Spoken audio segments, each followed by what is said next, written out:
بسم اللہ الرحمن الرحیم۔ السلام علیکم دوستو، آج ہم اس ویڈیو میں ان 4 عظیم مسلمان حکمرانوں کے بارے میں بات کریں گے جن سے امریکہ اور اسرائیل تک خوف کھاتے تھے، اور ان عظیم حکمرانوں کو اندرونی غداروں کی وجہ سے شہید کر دیا گیا۔ ان عظیم حکمرانوں میں پہلے نمبر پر آتا ہے کنگ شاہ فیصل، جو سعودی عربیہ کا حکمران تھا، جس نے عرب تاریخ میں پہلی بار یورپ اور امریکہ پر تیل بند کیے اور اسرائیل کو مٹانے کا عزم کیا۔ کنگ فیصل نے مسلمانوں کے لیے ایک عظیم خطبہ دیا جس کے الفاظ یوں ہیں کہ اپنے بچوں کو سکھاؤ کہ فلسطین مقبوضہ ہے، اور یہ کہ مسجد اقصی عقیدی ہے، اور یہ کہ صہیونی جماعت دشمن ہے، اور یہ کہ مدافعت و مقابلہ کرنا شرف و عزت ہے، اور یہ کہ اسرائیل کے نام کا کوئی ملک ہی نہیں، اور یہ کہ مذاکرات کرنا خیانت ہے۔ یہ وہ تاریخی الفاظ ہیں جن کی وجہ سے کنگ فیصل کو شہید کر دیا گیا۔ اس لسٹ میں دوسرے نمبر پر آتا ہے لیبیا کا حکمران معمر قذافی، جو بھی فیصل کنگ کی طرح نڈر اور بے خوف انسان تھے۔ معمر قذافی نے 1969 سے لے کر 2011 تک لیبیا پر حکومت کی، اور 20 اکتوبر 2011 کو امریکہ اور فرانس نے انہیں نیٹو اور عرب ممالک کی مدد سے اقتدار سے ہٹا کر مروا دیا۔ اب اصل سوال یہ ہے کہ قذافی کو کیوں مروا گیا؟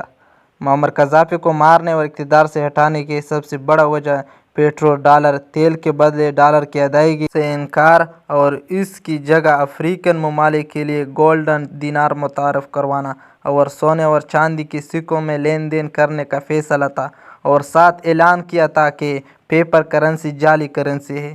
دوسرا، قذافی نے افریقن اور عرب ممالک کو اکٹھا کر کے ان کا ایک بلاک بنانے کی کوشش کی۔ قذافی کے انداز حکمرانی اور نظریات سے اختلاف ہو سکتا ہے، لیکن اس میں کوئی دو رائے نہیں کہ مغربی سامراج قوتوں نے افریقہ اور عرب دنیا میں انہیں اپنے سامراجی نظام کی تکمیل کی راہ میں حائل ہونے کی وجہ سے اپنے راستے سے ہٹا، اور بالآخر ان کو بھی اپنے غداروں کی وجہ سے شہادت ہوئی۔ اور تیسرے نمبر پر آتا ہے پاکستانی حکمران ذوالفقار علی بھٹو شہید، جس نے امت مسلمہ کو متحد کرنے کی بہت کوشش کی، لیکن اندرونی غداروں کی وجہ سے ان کو 17 ستمبر 1977 کی رات کو گرفتار کیا گیا۔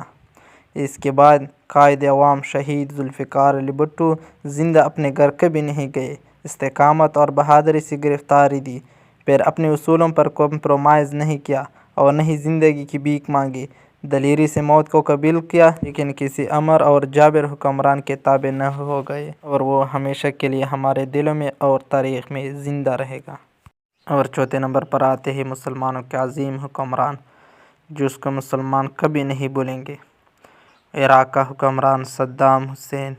صدام حسین ایک عہد ساز شخصیت تھے۔ تاریخ گواہ ہے عربوں کے اندر یہ آخری شیر تھا۔ بہادری صدام حسین پر ختم تھی۔ وہ خوددار تھا، وہ نڈر تھا، وہ بے باک تھا۔ جس نے بھی صدام کے ساتھ دشمنی کی، صدام نے کبھی اس کے ساتھ ڈائلاگ نہیں کیے، بلکہ للکار کر دشمن کی صفوں کو تہس نہس کر دیتا تھا۔ امریکہ کے جنگ میں اگر کچھ اپنے منافقین غداری نہ کرتے تو امریکہ کی بھی اس نے اینٹ سے اینٹ بجا دینی تھی۔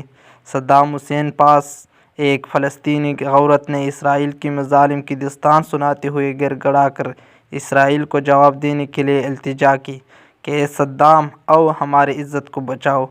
صدام حسین عورت کی آہ و پکار سن کر روتے رہے، پھر اسی رات اسرائیل پر حملہ کرتے ہوئے کہا کہ آج آدھا اسرائیل تباہ ہونا چاہیے۔ اس رات دنیا دیکھا کہ ایک مظلوم